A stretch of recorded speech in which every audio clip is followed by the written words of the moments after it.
বাংলাদেশি ফালান ফালান আমি আপনার ভালো খাম দিতেছি ফালান না ভাই উঠেন ভাই আপনি মনে যা হচ্ছেন এই মোর আপন মায়ের পেটের ভাইও হচ্ছে না নাম কি নিয়াকত কাজ দরকার না ভাই কাজ দরকার পাসপোর্ট আছে বড় পারবি হ্যাঁ আর কাগজপত্র পাসপোর্ট আছে দাঁড়া আপনি আপনি কি বাংলাদেশি? কি হইছে আপনার? কাঁদতেছেন কেন? মোর পাসপোর্ট নাই কাগজপত্র নাই সারাটা দিন কাজ মিশাইছি কেউ কোথাও কোনো কাজ দেয় না দেখেন আমিও একজন বাংলাদেশি, আপনি চাইলে আমার উপর ভরসা রাখতে পারেন। ভয় পাওয়ার কোনো কিছু নেই, আপনি আমাকে বিশ্বাস করতে পারেন। আপনি আসেন, আমার সাথে আসেন।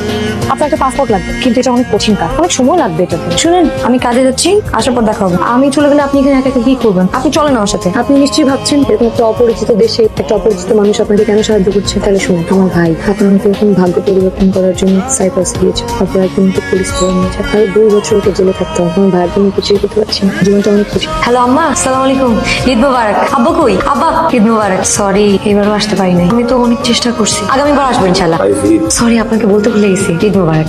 আমি দেশে থাকলে ওই পাপগুলো গোসল করে আতর দিতাম, আতর দিয়ে নামাজে যাওয়ার সময় আম্মাই পিন্নি খাওয়াই দিত। এই যে কোথায় আর আমি কোথায়? আসসালামু আলাইকুম আম্মা ওই লিয়াকত কেমন আছো রে বাপ? ওরে আম্মা কতদিন পর তোমার গলার আওয়াজটা শুনতে আছি আম্মা কি যে শান্তি লাগতে আছে আম্মা আব্বাই আছে কেমন তোর আব্বার শরীরে ভালো চিন্তাছে না রে বাবা? আম্মা তুই চিন্তা করো না আম্মা আগামী মাসে আমি কয়টা টাকা পাঠাবো না আম্মা আমি একটা খুব ভালো জায়গায় চাকরি পাইছি আম্মা বুঝছো একটা 5 স্টার হোটেলে ক্লিনারের চাকরি আম্মা আলহামদুলিল্লাহ। আম্মা বেতনও মেলা টাকা দেয় আম্মা আমার কই থাকতে দেছে জানো এক হোটেলে একটা রুম আছে এই রুমে থাকতে দেছে আম্মা আমার এই কয়টা দিন সময় দাও, আগামী মাসে কয়টা টাকা পাঠাবো না আচ্ছা আমার রাহি এখান দিয়ে ফোন দিতে হয় তো আমার তো ফোন নাই এই ফোন বুঝ দিয়ে টাকা ওঠে মেলা আমাদেরকে দোয়া হইতো আম্মা আপনার জন্য একটা গুড নিউজ আছে। বলেন তো কি সারপ্রাইজ? কই পারবো না আপনার পাসপোর্ট হয়ে গেছে, কংগ্রেচুলেশন। মোর পাসপোর্ট জি, আপনার টিকিটও হয়ে গেছে, আগামী পরশুদিন আপনার ফ্লাইট। পরশু টাকা নিলেন না তো আপনি আজকে দিকে যান, আব্বা আমার সাথে দেখা করেন, তারপর দিন বকেয়া রইলো। মুই যে আপনাদের কোন বাইলে ধন্যবাদ দিব বুঝতে পারছি না কোনো বাইলে কিছু দেওয়া লাগবে না, আপনি আগে যান আব্বা আমার সাথে, তারপর আমাকে ভিডিও কলে কথা বলেন, তাতে আমি অনেক খুশি। এবার দেশে গেলে আব্বার পা ধরে মাপ চাও শুনছি আমার বিক্রি করে আইছি তো কিছু তো করতে পারলাম না এগুলোকে আমার বাপের পা ধরে মাপ চাইলে